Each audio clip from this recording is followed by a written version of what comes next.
we are live on Facebook as well too, so please begin. Hello, everyone. My name is Dr. Malika Carter, and I have the honor and pleasure of serving as the Chief Diversity Officer at SUNY Environmental Science and Forestry in Syracuse, New York.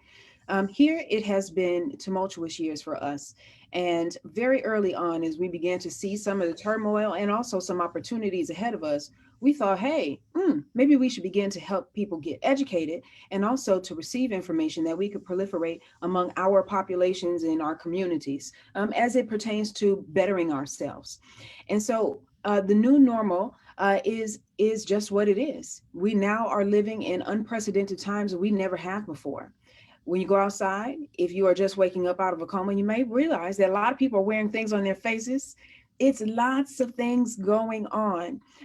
It's a world pandemic going on. There are simultaneously a different types of world civil rights movements that are going on in unprecedented ways. And so we're just very grateful for the opportunity to speak with you today. And when I say with you, I literally mean with you. There is a feature on the virtual and also on live on Facebook, where you can provide to us questions, feedback, concerns, and also resources that we can share among us as a world community. We realize that ESF has a footprint in a lot of different places. The earth is our laboratory. So wherever you may be, please make sure that you engage. This is what this is for. We have the opportunity to do this for 10 weeks. In our first discussion today, we're going to be talking about demonstrations. We have with us today expert panelists, and we hope to, as these 10 weeks roll along, we'll have some expert panelists from various different places, not only on campuses, but also in cities. And so our first panelist for this first time, I'm very, very grateful that he's here with us, and that is Mr. Anthony Trefalo. Did you want to say anything? Hi to the folks and get in there just really quickly.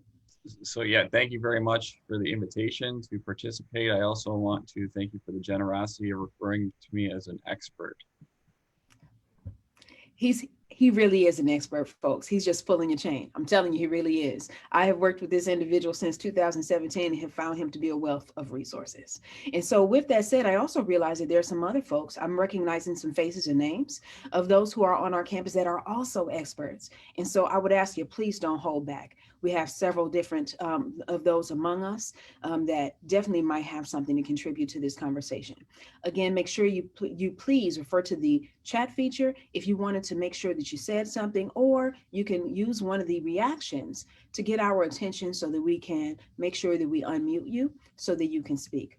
All right, so we'll jump right on into it. I'm going to share with you my screen, and I hope that you can see this. If you cannot, please do let me know. Are you able to see this? I'm hoping that you're saying yes. Someone that has control of Zoom Yeah. on our end, let me know if you cannot, because I can't see people now that I have this on my screen. So we got you. We can see it.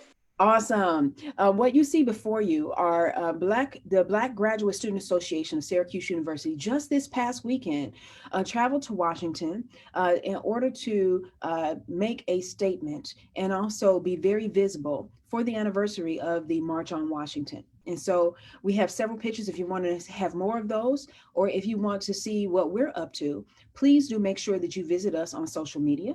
And you can find us by going to ESF Diversity on both on Facebook and or Instagram. And now I'm going to just share with you something that we love to do here at SUNY ESF because of our connection to the land. And we encourage other partners and anyone else who is on this call today to utilize the same thing. If you need this language, please do contact us and we'll be glad to send it to you. Native Peoples Land Acknowledgement is that I acknowledge with respect of the Onondaga Nation, the fire keepers of the Haudenosaunee, the indigenous peoples on whose ancestral land Syracuse University and ESF now stands. So we not only want to make sure that we say that, but we want you to think about the historical implication of protest and how many peoples over the course of different types of generations in different parts of the world have protested and have gone unheard, and have demonstrated and have gone unheard. And only sometimes can we make sure that other voices are heard in ways that are unpopular. But when we do, we see as a human family that we are better for it. There is lots of information out there about free speech, but I wanted to also get started with this, the First Amendment.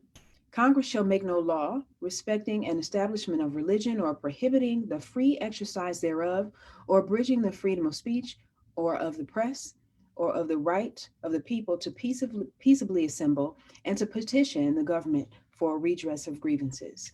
At this point, I'm going to take the opportunity to stop what you see on the screen. And this is our opportunity to engage about what does free speech mean to us? And also, how have we seen this play out or be halted or welcomed by various different communities? Here in our community, we've had the opportunity to have individuals exercise their free speech by demonstration. And we've seen that it played out on international news, as a matter of fact.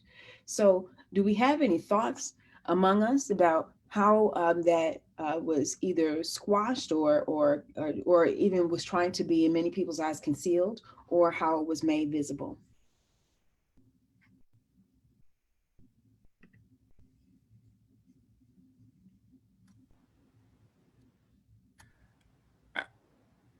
This isn't necessarily pertinent to what you just raised, but I do also want to just point out, though, in the student handbook, we do specifically enumerate not just what the Constitution says, but we also have specific language regarding students' rights and responsibilities, and and students have a right to the freedom of speech, but they also have a responsibility to respect the speech of others. That's not exactly what the terminology that's used, but I wanted to at least point that out in the beginning here. So, Anthony, you talked a little bit about that. Could you share with us what the Student Code of Conduct is? Like, what is that? So the Code of Student Conduct is basically the minimum threshold for behaviors that is expected of students, at least. So it's a 15 section statement on what is expected in terms of behavior on campus. So there are sections related to academic dishonesty. There are sections related to threatening behavior. There are sections related to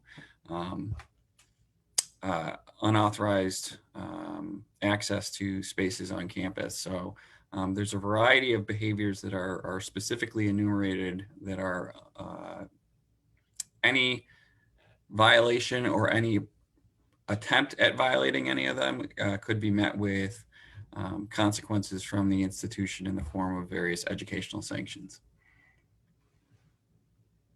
All right, so in order to see that, when you get a chance, could you make sure you drop that in the chat so people have access to that? Yes. Because I'm assuming that it would be online, is that right? It is online. It's actually included in the student handbook. So each year we update the student handbook, and the Code of Student Conduct is included within the student handbook. There are other institutions that the Code of Student Conduct is the handbook. We're not one of those institutions. The code falls within the handbook. So we're working on getting it more readily available, the Code of Student Conduct readily available on the web. Sounds good. So now I'm going to go ahead and I'm going to share my next slide here. You may or may not be aware that there are several different policies guiding both language and behavior of institutions like ours. It is important for you to understand that SUNY Environmental Science and Forestry is a state institution. And I designate that very clearly because I want you to understand that we're not a private school, right? And so that means that we have to abide by a certain set of rules. And some of those rules are written down in the form of policies. You can find our policies, even if you were just to Google it, esf.edu/policies. And those policies come through the Office of the Vice President for Administration. And so one of the policies is called a Picketing and Demonstrations on SUNY ESF Property Policy. And it reads, just in a few words, I'll tell you, groups are occasionally interested in picketing, demonstrating, or otherwise assembling on SUNY ESF property in order to ensure compliance with SUNY Board of Trustees policies and to provide campus guidelines for such assembly. The following procedure has been established.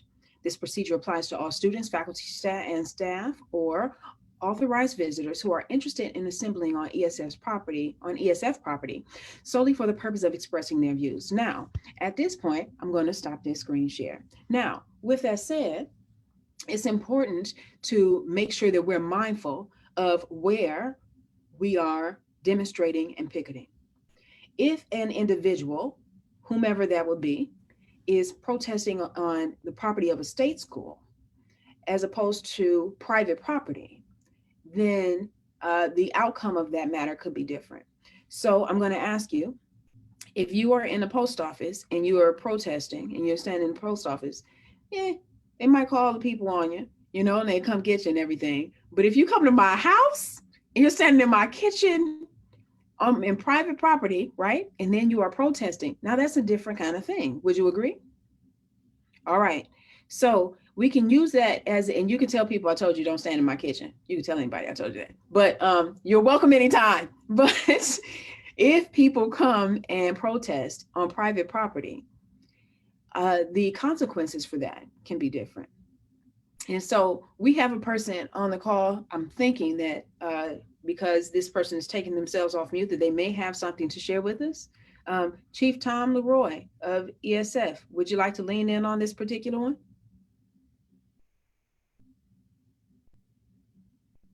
Maybe he just took himself off mute just to mess with me.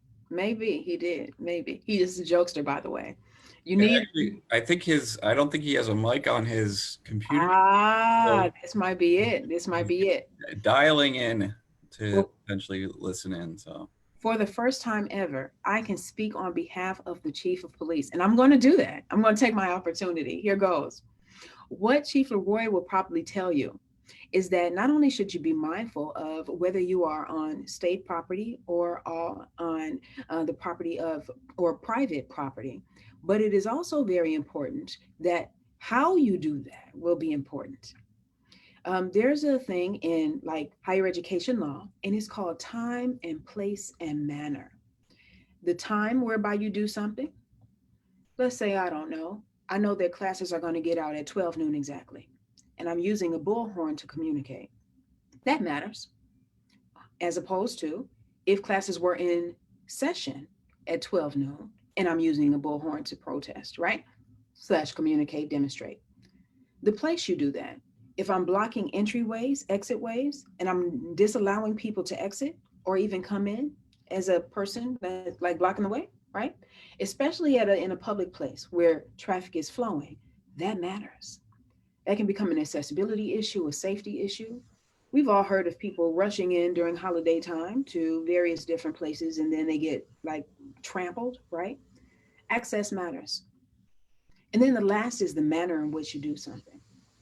You ever heard an older person tell you it's not what you say, but it's how you do it? Oh, somebody else had the same person in their family, right? So it's not necessarily what you say, but it's how you do it, or how you say it. Not what you do, but it's how you do it, right?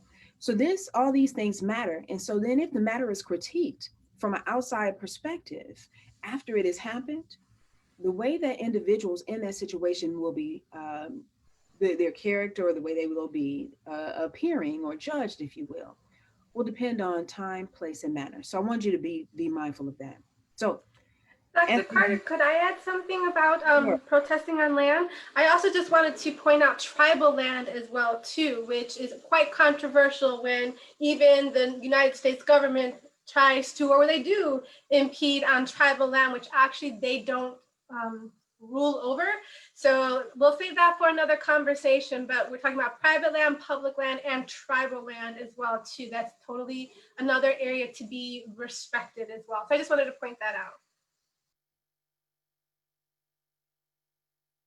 Right, and if I could add to that a little bit, so time, place, and manner is it's not just higher education law; it's general speech, public speech law, and the other component to the time, place, and manner is that that those restrictions. So the entity that is governing that space has the right to dictate some of that time, place, and manner pieces, but the way in which that's dictated has to be content neutral, right? So it can't be, we as an institution cannot say you can't protest because protest this specific topic.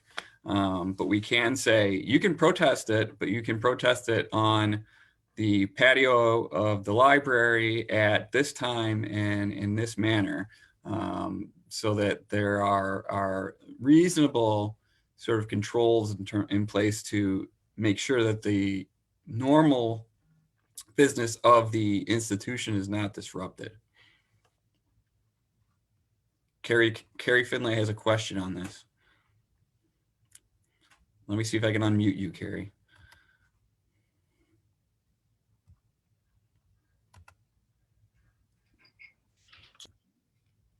Oops. Did you get it? I'll get it. Carrie, are you able to unmute? There you go. Can you hear me now? Yes. Yeah. So I guess my question is, Anthony, you said like a reasonable restriction is not the word that you used, but you used the word reasonable. Mhm. So what happens, so you can't say, oh, you can only protest for 5 minutes Mhm. at the end of the day on Friday. So who defines what reasonable is, and what might someone do if they feel that like the restrictions placed on the time, place, or manner are unreasonable? That's a very good question. It looks like Dr. Carter wants to chime in on that. So inside of the policy, it does give you some direction. And so I would encourage, instead of giving the answer, I'm going to teach people how to fish. And I will tell you, there are so many times where people do not know and they don't know how to look it up. One of the things that our department has been able to do, and people always ask me, Dr. Carter, why are you involved in policies? Well, because I'm here to retain a workforce. And that's part of my job as a chief diversity officer, to make sure we have as much diverse talent among us as we possibly can. And so I have been looking at policies. I'm trying to get our policies seried, keywords, so you can search them by keyword. And also so people would be able to be empowered by looking at policies and say, oh, well, they treated this person different than they treated this person. They treated this group different than they treated that group. So the short answer to your question is the persons that get to define that are the caretakers for the institution, and that would be your executive cabinet. So depending upon how that is going to go down, or what even the nature of the demonstration is going to go to certain different people within the institution. Let me give you an example. So it also depends on who. So if an employee is demonstrating, that's going to be very different. And human resources probably needs to be knowledgeable about that, not necessarily involved, but knowledgeable. And the reason for that is because we have a lunch break and we have a before and an after work. There's nothing saying that a person can't, we'll get to this in weeks later, nothing saying that a person can't demonstrate, but it is important to know that you can't demonstrate on the state's time. Right. And this is why it's important for us when we gather based on identity, especially if we're going to do something like an employee resource group, right? The human resource is very much involved in knowing what the philosophy of that group is, or their advocacy group, or their informational and social group, right? So what is happening, because we have to get the business of the institution done. And then as a side note, I'll just ruin this. It's a spoiler alert. As employees, we are not to sign petitions or do anything that is political in nature on the state's time. So the answer to your question is that it would, I know I sound like a lawyer, it depends. But it will be the institution's administration, and I specifically mean the executive cabinet of an institution, whether it's here or any other institution, because they have purview for the entire footprint of that particular institution. They will be able to determine safety. They will be able to determine messaging. What is, and if they will be able to determine if there is a pattern of hate speech that could inflame something and then cause something to happen. Because at bare minimum, just like they told us when we were kids, safety first. Did that answer your question? Sort of, kind of? Yes, thank you. And I will also go and read the policy. Thank you. And this is the actual name of it, by the way, picketing and demonstrations. So now we're going to transition a little bit. We're going to go to, hopefully, maybe, yes, video surveillance policy.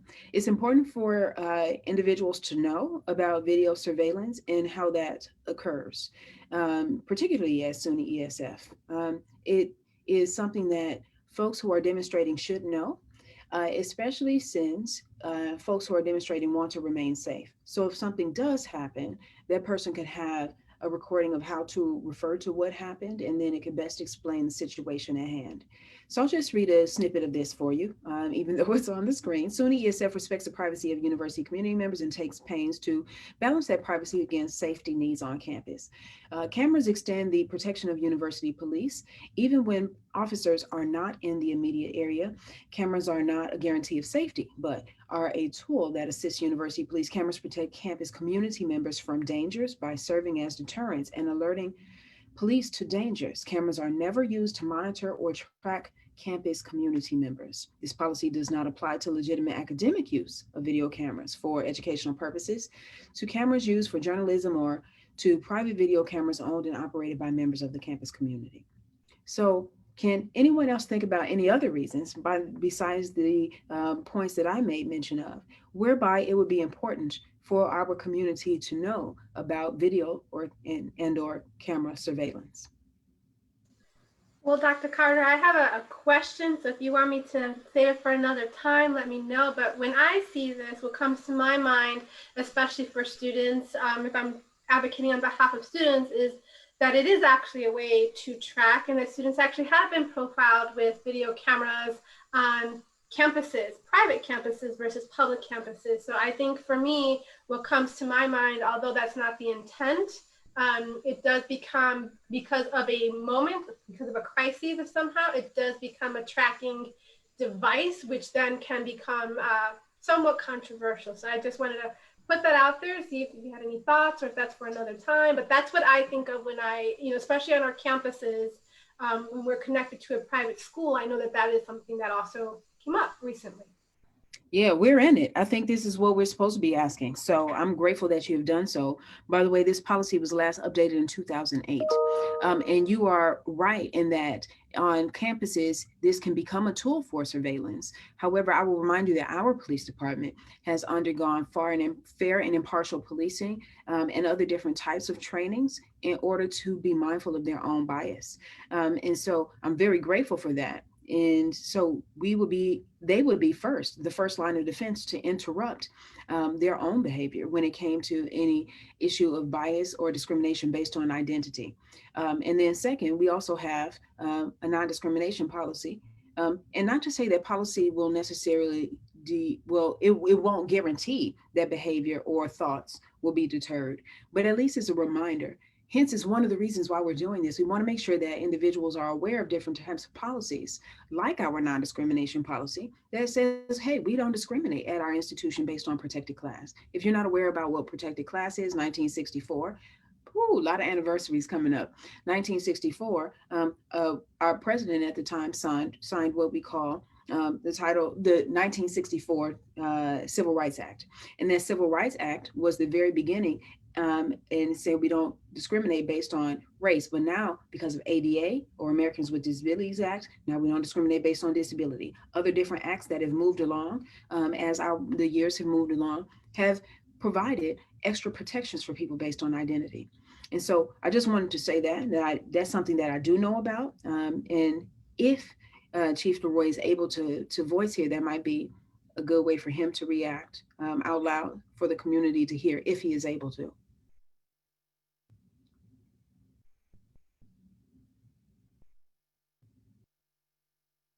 All right.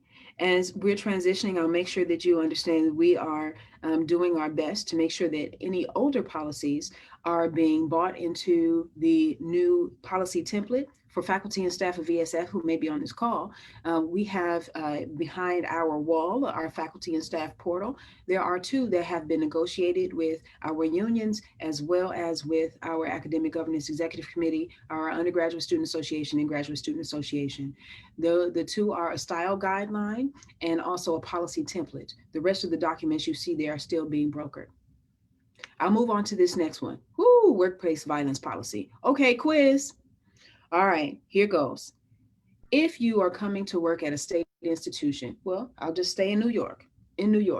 Is it okay to bring mace to work or school? Anybody can answer that.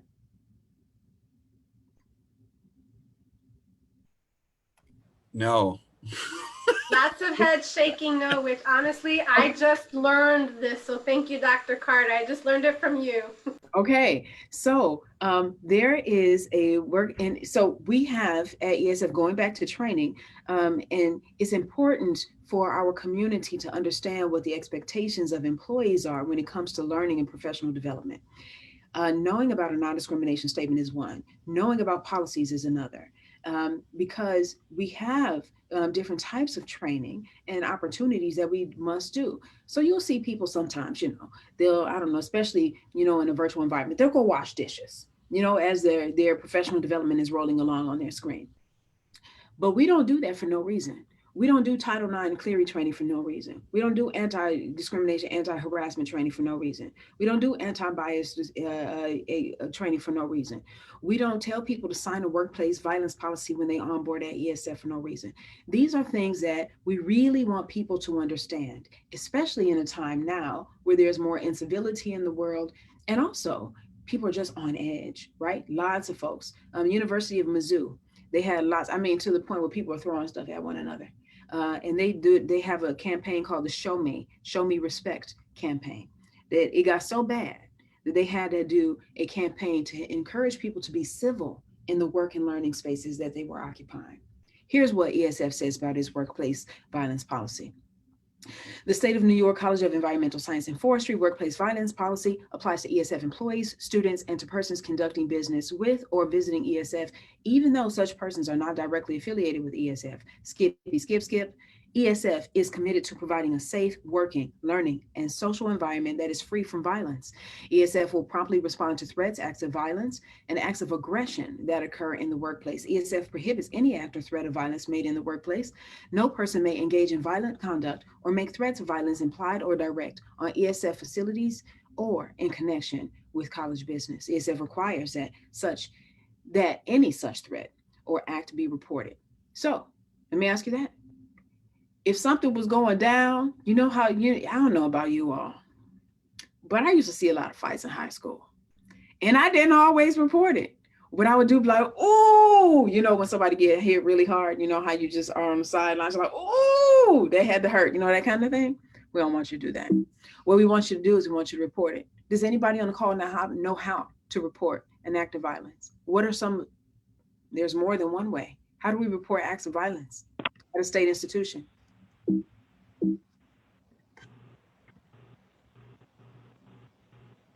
No. Dr. Carter. Yes, the voice. Yes, I want to thank you for holding something like this and putting it together. I'm sorry for being inept with the computer and my phone, but yeah, you could report it to HR. You can report it to Student Affairs. You could report it to University Police. You can report it to someone you trust, a professor or a staff member. Just to get the word out and get some assistance and maybe some information on resources. All right, A for today. And thank you, Mary Triano. Special shout out. She gave you 3 answers. Call University Police. Use the bias incident report form. Use the anonymous crime report. We got tons of different ways, right? And so has anybody ever been in an emergency situation where you had to tell somebody something? I have. I haven't always reported it though. I was like, oh boy, I don't see that. But it wasn't on a college campus. It was like, I'm just going to be honest. It was like some family members that were, beating each other up, like fighting. And I was like, I'm not in this. I'm walking away because I don't want to have nothing to do with this when it comes time for somebody to go get a belt. I don't want nothing to do with it. So I am adverse to watching something happen. I'm just adverse to it. And it's kind of surreal when you see things happen where people are getting hurt. It really is. You're like, wow, can't believe this happening right now. This is usually such a chill environment. It's really calm. And now that I see this violence or this happening in front of me, it kind of in the moment paralyzes you. Well, to me, it does. To some people who are trained, they're trained to react when they see violence happen. I don't know. Lots of people that are veterans are trained to react when they see violence happen. But the average, softy citizen like me, no, I can't take it. I fall apart. I'm a cream puff. So I'd rather walk away. But I have had to challenge myself to say, oh, wow, I can't believe that's happening. No joke. I'm standing on the quad. You can ask Amy McLaughlin if you don't believe me. By the way, she's the Assistant Director of Human Resources. We're standing on the quad, minding our business, talking. And so a car, if you've ever been on the ESF quad, it is a piece of grass and it's surrounded by concrete. Someone was driving. How they got there? They got there from on the side of one of our buildings, and they were just driving on the quad. And we were like, what's going on? So luckily, that instinct to report for me kicked in. And so I was walking towards the blue light, and I said, Amy, if you can stop them, try to stop them, because we don't want this person to run somebody over, yeah? Because we're not used to seeing cars on the quad. And Amy leaned in the person's car, was like, oh, you might want to go that way. And I was halfway to the blue light, I got to report. I don't know what this person is doing. And, so I just wanted to remind you that we have several different options. And also, if you're a cream puff like me, to try to suppress your cream puffery and report. All right? I gotta make a shout out here to the folks in the Choose Action Network too, in terms of the idea that I think this is referencing the idea of an empowered bystander, right? It's never okay to not do anything, right? You always are expected to do something. So even if you are experiencing a moment of cream puffery, to use Dr. Carter's term, there's always something you can do. Whether it's calling university police, whether it's, poking the person next to you who is less cream puffy than you are and saying, hey, this is not okay, we need to do something about it. I'm sorry, this veteran just has to say that I'm really enjoying that you all are calling yourselves cream puffs. Not yourself, Anthony, but it's putting it out there. Because sometimes we are hyper vigilant as well too, but I'm sorry. All right. Since you have mentioned Jennifer, did you want to get in there real quick? Say hi to the folks? Maybe.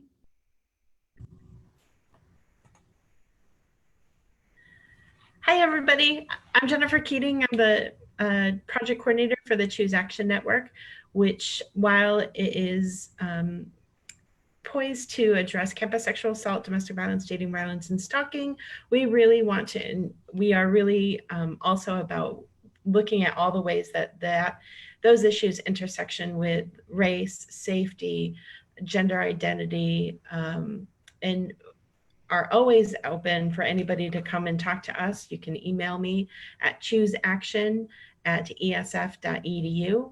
And I am thankful for my partner, Anthony, to also put a plug in there for being good bystanders. If you have your class, the schedule book that you can get for free from Student Affairs, there's a page in there that talks about different ways that you can be an active bystander.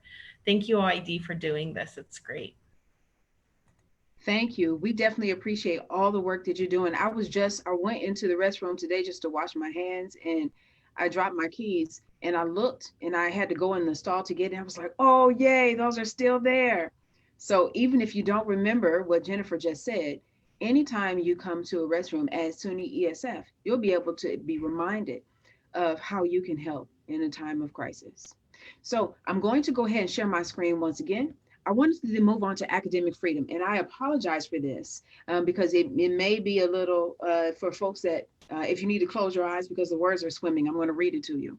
So we have a policy through our Academic Governance Executive Committee, or academic governance, excuse me, and it refers to academic freedom. And let me tell you what it is. It said it is the policy of the university to maintain and encourage full freedom within the law of inquiry, teaching, and research.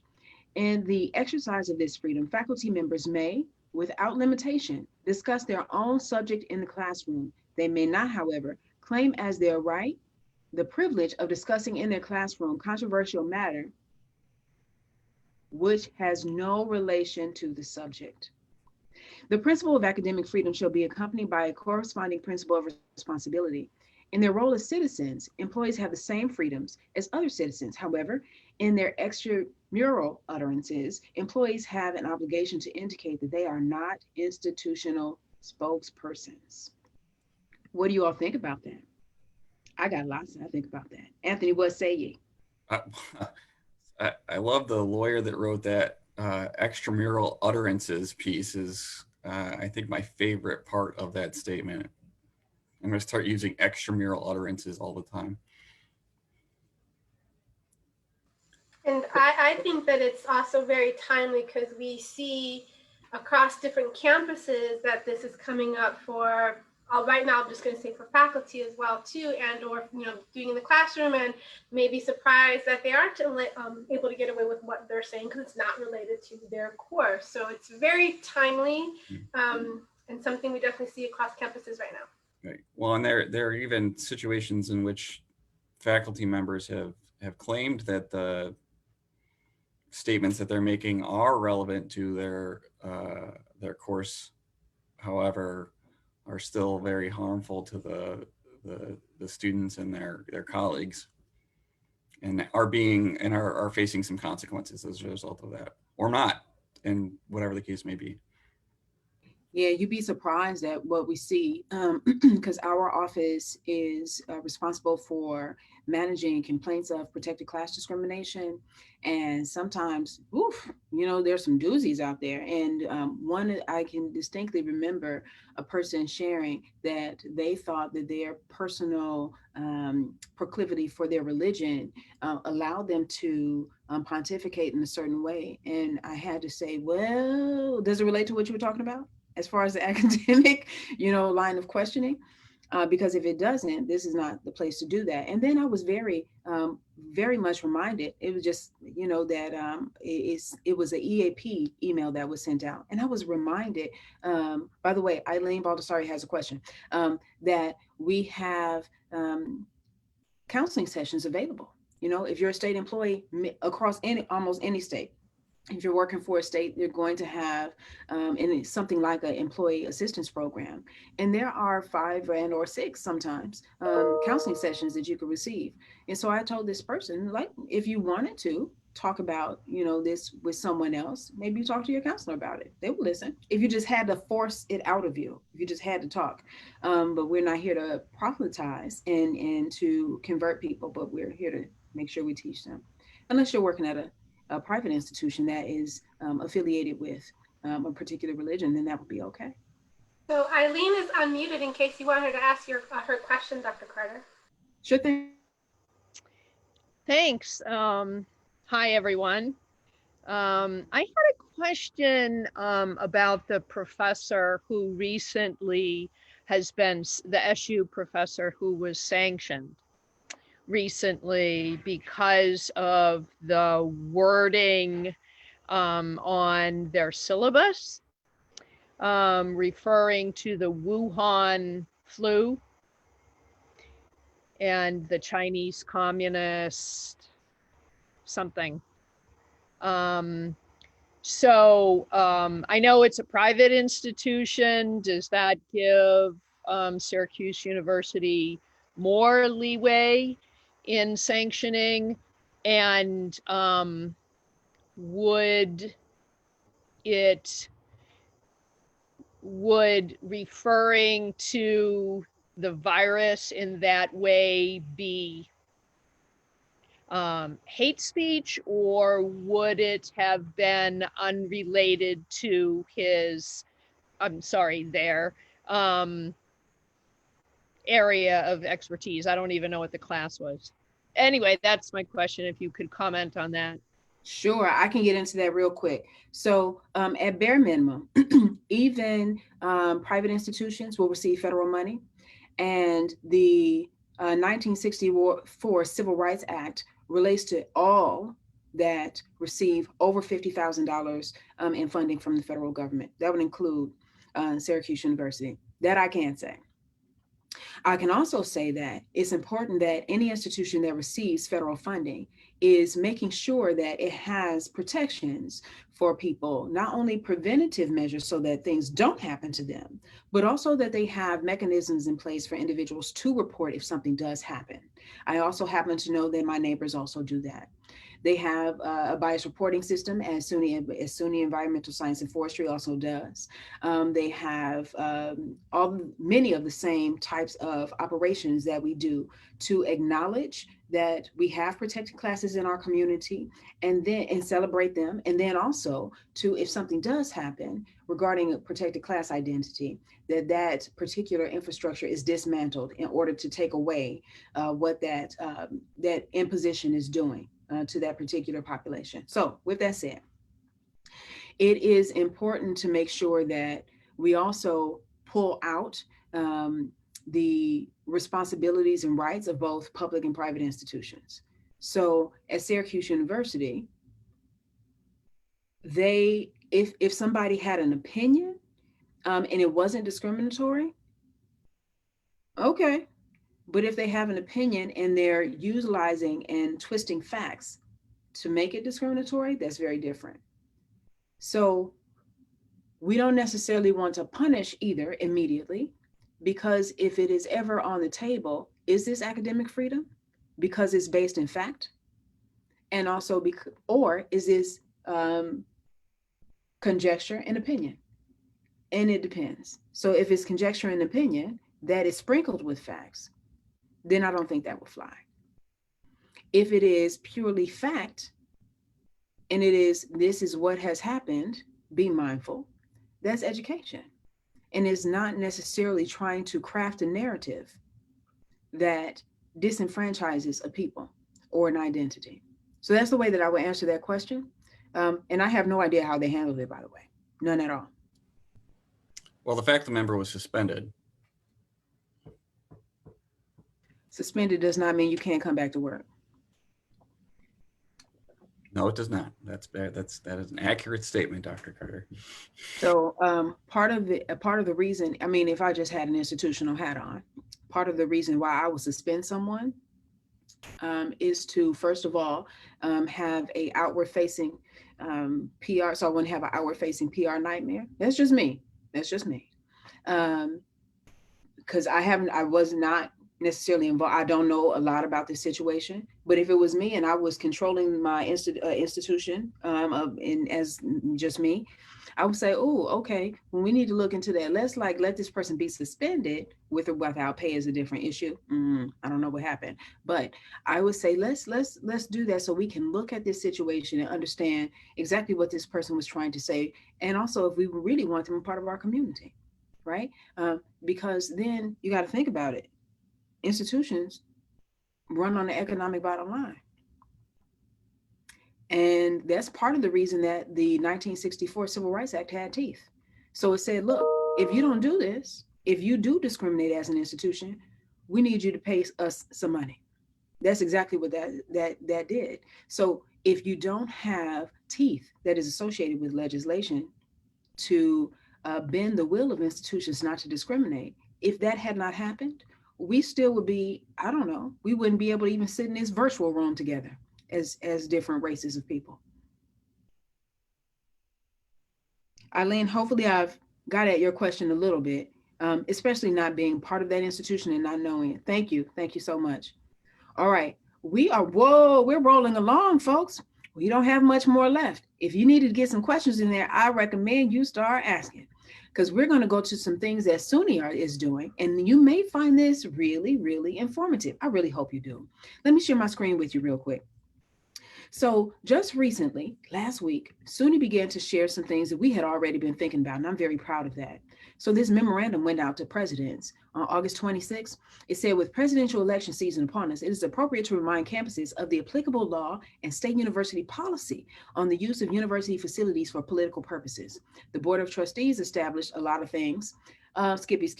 The section on use of campus facilities for political purposes is discussed below.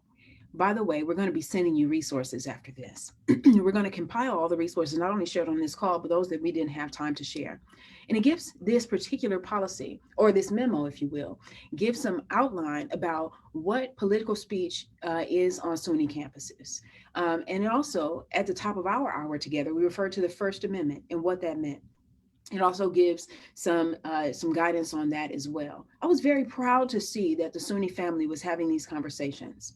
One thing that you may notice if you're paying attention to the screen is that SUNY campuses routinely offer some of our facilities to a wide range of speakers pursuant to SUNY's system-wide facilities use policies for commercial and non-commercial organizations, and similarly must open such facilities to political speech as well. And later, not today, but later we'll be talking about the difference between commercial and non-commercial organizations and what that means to a state institution in New York. Then on the 25th, something else had came out and it went directly to general counsels. We don't want the world to email this person, so I blocked out their name. And so it says, with the elections fast approaching, I write to remind you of the rules that govern state employees engaging in political activities, including specifically volunteering for a political campaign. This guidance is drawn from New York State law, executive orders, opinions from the Joint Commission on Public Ethics, or as we call it here in the state of New York, JCOPE, and analogous federal and state guidelines. So I wanted to just show you that SUNY was thinking about this. Also, the state was thinking about this as well, right? And so we know that these things are important. Now, I've already told you, for those of you who maybe have been a little tardy, I'll repeat this. As a state employee, if somebody gives you something to sign that's political, and they say, we want you to sign this petition, you can say, I'll say me, I can write Dr. Malika Carter, private citizen. I can do that all day, every day. But what I cannot do is say Dr. Malika Carter, Chief Diversity Officer, Environmental Science and Forestry. Because if I do that, now I've taken a privatized issue or an issue that is set apart. Everybody is paying taxes, regardless of their beliefs, regardless of their identity, right? And I'm taking the state with their money that's paying me. And I'm saying, we're going to endorse this one issue. It's tough to do that. And so state institutions, not only in New York, but state institutions of higher education frown upon that type of behavior. So just a FYI. And Dr. Carter, when you are ready, just so you know, I want you to know that we do have 1 or 2 Facebook questions for when you're ready. So please just let me know. All right, I think we might have one in the chat as well, maybe. Okay, let's take that. If we could take that now. Okay, so the Facebook question from an alumni, which I think we may have answered this a little bit earlier, but I want to make sure we acknowledge their question. It says, alum here, are university police authorized/able to use facial recognition software with surveillance cameras? And if so, is this justified given the inaccuracy with non-white faces? That's a really awesome question. And I'm hoping that Chief Leroy, who would be an expert in that field, is able to share with you that answer. I have no idea. Could you repeat the question as he's coming on? Yes, so the question is, are university police authorized to use facial recognition software with surveillance cameras? And if so, is this justified given the higher inaccuracy with non-white faces? This is Chief Leroy. I'm not familiar with SUNY setting any policies or procedures either in favor or against that. All I know is within ESF, we do not have that technology, nor would we be using that technology. Thank you very much to the alum who asked that question. Very, very grateful. By the way, I'll take this opportunity to tell you that Dr. Rivera and myself just spent, last Thursday night? We were speaking with our some of our alums. Our Alumni Foundation is now starting a racial justice committee. So we're so very proud of what they're doing and have dedicated to assisting them in any way that we can. So good things going on. Did anybody else have anything else they wanted to share about that before we got back to the slides? All right, we don't have much left. This has been a great conversation so far. I'm very, very grateful for you all for being here. This is great. All right, so not much time left. So let me share this. So this has something to do with that policy that I was just reading. The certain types of political activity. Remember, the how you do it is important. State employees may engage in political activities subject to certain restrictions arising from their obligation to avoid conflict of interest or the appearance of conflict under Public Officers Law 74. Accordingly, while state employees may participate in political activity, they cannot do so on state time or using state resources. So I can be like, oh, Instagram on this computer that is state provided. Nope, can't do it. Can't do it. So if you're using your personal phone, that's different, especially if you're using that phone on your own time, lunch, before, after work. For example, any campaign volunteering must be performed on the employee's own time using only personal or campaign resources.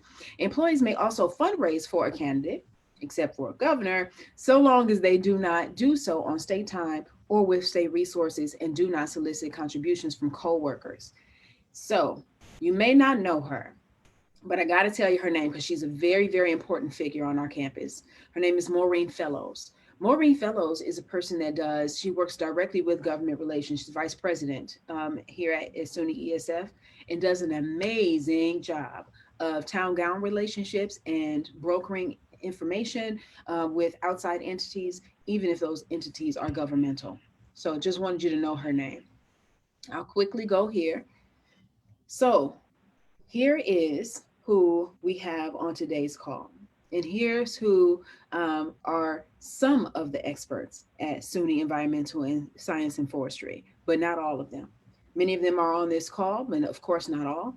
But we encourage you to reach out, even if you are an ESF person or not. Reach out, find out what your policies are. Find out what the procedures are, by the way, which are different. Find out exactly who is who, so that when something does happen, you'll be prepared to react. And of course, don't be a cream puff like me. If you do say something, you want to make sure that you report as quickly as possible, not only in service to the individuals directly in the situation, but also that we can help keep our community safe. That may not always happen in a physical environment. It could also happen in a cyber environment. And I wanted to make sure you all understand that we did everything we could to keep you safe in this cyber environment, including registration, controlling on and off features of Zoom on this Zoom call, so we wouldn't be Zoom bombed. So we hope that you've enjoyed your experience. For any of the people that you see on the screen, does any of those folks want to pipe up as we are beginning to dismiss?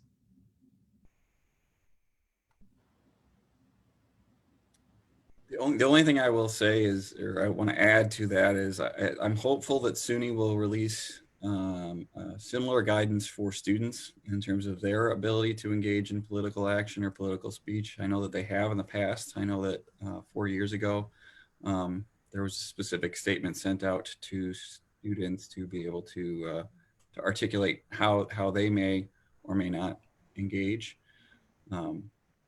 which I hope that our students do engage, right? And I don't see any students on the call, at least. Maybe they're on Facebook watching, but hopefully that guidance will come. And the Code of Student Conduct, I just wanted to highlight that one more time. I know that we made reference to the workplace violence policy, but the Code of Student Conduct also has very specific restrictions as it relates to threats of violence or actual violence. So it is not only a policy for the workplace, but it's a policy in regards to how students conduct themselves on and off campus. If Dr. Carter, can I just add that I really would like to encourage people, if you have questions, to reach out to our office, to reach out to Dr. Carter or myself or Rebecca. I'm looking at online right now where there's a story about a teacher in Texas who was suspended because of her virtual backgrounds showing support, this is not me, but showing support for Black Lives Matter and for LGBTQ+.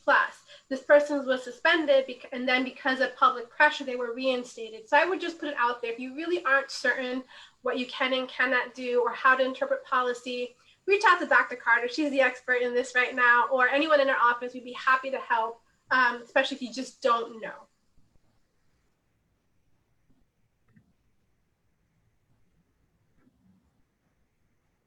All right. Well, we really appreciate you. Please keep up with us on our social media pages, Facebook and Instagram at ESF Diversity. And we're really grateful that we have been allowed to record this session today. We will be utilizing it over and over again to make sure that people are very well educated. We thank you for every single person who leaned in today to provide information. And if there's something that you care for us to share and the resources that we will be sharing with individuals that were registered for this, please do make sure that you send that along. We appreciate everyone's time and attention. Have a good rest of the day.